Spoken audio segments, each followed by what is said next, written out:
Live Production. Yeah, ito ka to para sa mga nagloko. Yeah, Jay, relax mo ng mic, DJ. Yeah, relax mo mic. Yeah. Yeah.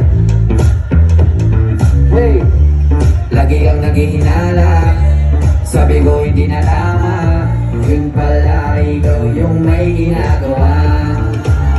Kala mo hindi ko malalaman, ang sikreto lalabas pagkatagalan. Kaso mali yung kinukwento mo at nalaman ko na. Kasi kinakalat mo na ako yung nagloko.